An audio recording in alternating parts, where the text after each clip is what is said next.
Good afternoon, Madam Ranjavi, distinguished guest. I'm delighted to be here. And each of us is full of passion and ideas, and we would like to regale you for hours on end. And so I have tried to think of what, in the brief time I have, I could say to you. I don't want to repeat what's been said. You've heard some wonderful remarks.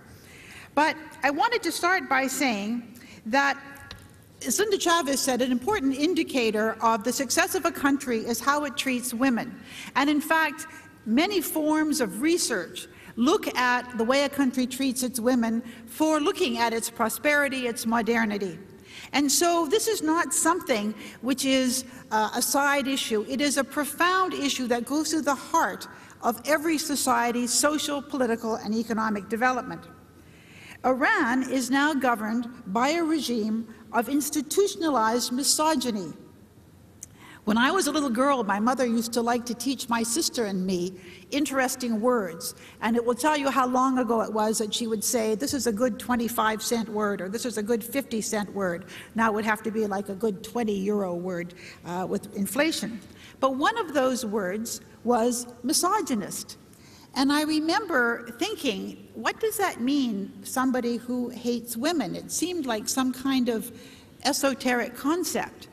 But it is profound to see in the laws that now govern Iran a deep, deep, deep dehumanization of the female side of the population.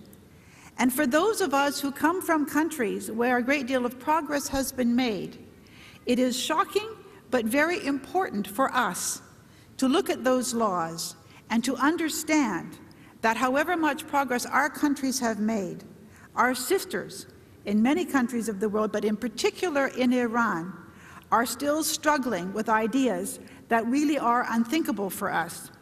You are so brave, you are so enlightened, and the women of Iran, the men and women who support all of these causes, are so cultured and enlightened that it is an absolute crime against humanity that you would have to live under a regime that makes those kinds of laws. There are consensus in the world. There is consensus in the world. The Universal Declaration of Human Rights that came out after World War II, the Convention for the Elimination of All Forms of Discrimination Against Women, CEDAW. These are growing global consensuses about the importance of equality and liberation for women and minorities. And yet we see in Iran a regime that seems to be going backwards. Only recently, as we heard, a law that allows a man to marry his adopted daughter or his stepdaughter. Islamic fundamentalism, like other fundamentalist religious approaches, tries to justify all of this on the basis of religion. And I want to say that Islamic fundamentalism is not the only fundamentalism in this world, that there are other fundamentalist approaches to religion that try to use the same theocratic and theological arguments to justify the dehumanization and the disempowerment of women. And those of us who come from countries that are not primarily Islamic need to understand that what Iran shows us is where this tendency can go, that we need to be alert to the kinds of things that can be done in the name of religion. And so,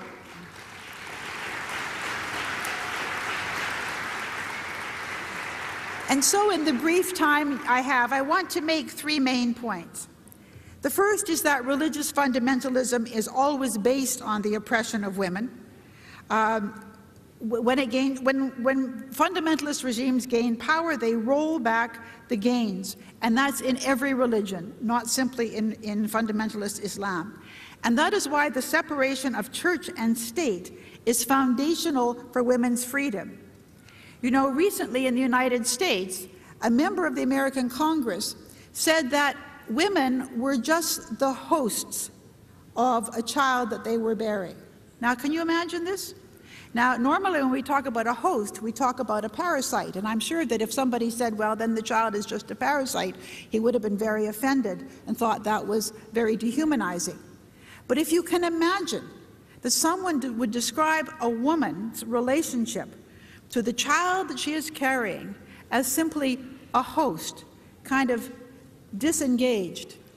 But that is the kind of thinking that we see in people who want to dehumanize women, and it is not confined to fundamentalist Islam. The second point I want to make is that you cannot separate women's status from the broader question of human rights. It used to sometimes be the case that people would say, well, let us get democracy organized. Let us make the big decisions and the big reforms, and then we will look at what the girls want, what women want.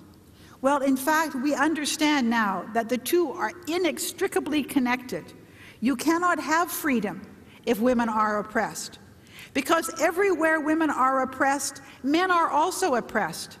They may be the people in power, but large numbers of men will also be subject to arbitrary rule, to denial of rights. There is no separate path for men and women on the road to freedom. We must walk together, and smart men get it, and they are with us.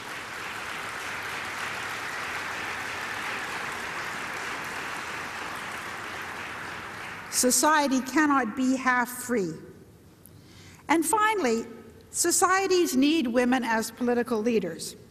They need women as political leaders for two reasons.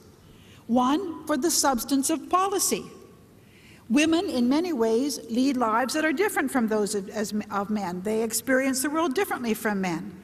And unless their voices are heard at the table of policy development, half of the population's reality will not be reflected in the law. And it is interesting, in my own country, for many years, when Parliament was dominated by men, it often made laws or made regulations with the best of intentions, but that did not work to the betterment of women. And men were horrified to discover this, but how would they know if they never listened? It is only when women are at the table, in the same way that we know in developing regimes for peace and security after conflict. If women are not there, all sorts of issues will not be dealt with, and very likely peace regimes will break down. That is why the UN Security Council passed resolutions 1325 and subsequent resolutions ensuring that women would be at the table. You cannot have a true democracy. You cannot have public policy that reflects the reality of a society if women are not there to make it. And women must be policymakers. They must be in government for that reason.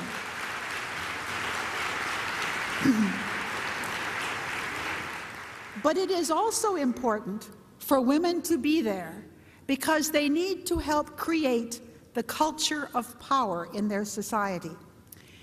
After I had political retirement thrust upon me by the Canadian electorate, I went off to Harvard and I taught for several years at the Center for Public Leadership. And a course that I developed was called Gender and Power. And I looked at a growing body of social science research helping us to understand what goes on when untraditional people, whether it is women or people of color or certain minorities that are not normally represented in the power structure, appear. Well, what happens is that often, even when people intellectually accept that there should be equality, viscerally, in their guts, they're uncomfortable because they're part of a culture in which people who look or sound like that do not exercise power. So women must be there in order to change the landscape from which people learn how the world works. If women are not there, they will always be outsiders. And those of us who are the first, well, we have a tougher time. But the more we are there, the more our presence is natural. It is the way the world works.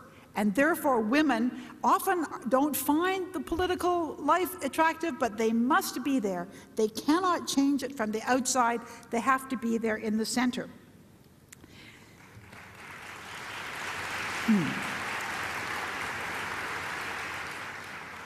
I am a founding member of an organization called the Council of Women World Leaders, which is made up of women who are or have been president or prime minister of their country. My dear friend Vigdis Finnbogadóttir of Iceland, whose friends are here, was the initial chair. She was the first woman ever to be a democratically elected head of state in the world. And we are now over 40 members. A few of our members have actually died. So if you look at the whole number, it's more than that. But most people could probably only name half a dozen, maybe 10 if you're really active. Because when people think you don't belong, you're an anomaly, and you are easily forgotten. And so we created the Council of Women World Leaders to remind people that women are leading, that women are presidents, that they are prime ministers. And they have performed very well in many different countries of the world. I was the first woman to be Minister of Justice in my country. In Iran, women cannot be judges. In Canada, I appointed the judges. And I appointed a lot of women judges.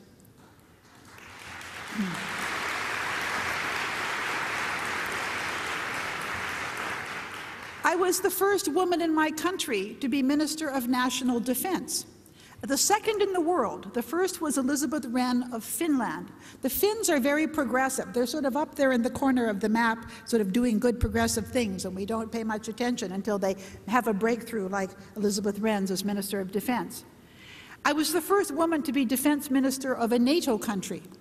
And my first NATO meeting was with the North Atlantic Cooperation Council in 1993, the defense ministers of the former Warsaw Pact countries. And I had a one-on-one meeting with Pavel Grachov, the defense minister of Russia. And he looked at me, and if you can imagine me 20 years ago, I was younger and cuter, and I know he looked at me and was thinking, Боже мой, что такое? Which means, my God, what is that? But you know what? What does a defense minister look like? Looks like me. Looks like Michelle Alliot-Marie. Looks like Michelle Bachelet of Chile, because she was defense minister before she became president of her country. Not what does a woman minister of defense look like? What does a minister of defense look like? What does a minister of justice look like? Looks like Michelle, looks like me, looks like all the other women who've been justice ministers around the world. What does a prime minister look like? Looks like me, it looks like Margaret Thatcher, looks like Edith Cresson, looks like the, enormous numbers of women. And until we are visible, until we are there, we will never change that landscape and assure people that we look like the powerful people in terms of how the world works. Iranian women are leading the opposition. Iranian women are extraordinary, and it is an honor and privilege for me to be here. I wish I had a magic wand.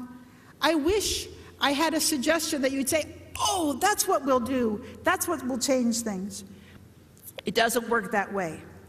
But we must speak out against the violation of norms accepted by much of the civilized world. Many of us may not have been deeply aware of the inferior status that women have that is written into Iranian law, but Iran is an object lesson for all of us of what can happen. And we must work side by side with Iranian women to change the regime and to unleash that extraordinary wellspring, that extraordinary reserve of talent and intelligence and strength and capacity to lead that exists in that country. The cost of liberty is eternal vigilance. None of us can ever assume that we've gained everything for our country. But we need to make it possible for women to take their place. I want to just make one comment. Sometimes women are not seen as leaders, and that's true. I think the advancement of women has actually helped men, and I'll tell you why. But because we have come to open up the possibilities, as women can be more of the things that women are capable of being, men can be more of the things that men are capable of being, and don't have to comply with strict, stupid standards. So, what does a prime minister look like? It looks kind of like me. And someday a prime minister is going to look like some of you out there. In particular, a prime minister is likely to look like Maryam Rajavi. And I can hardly wait. Thank you.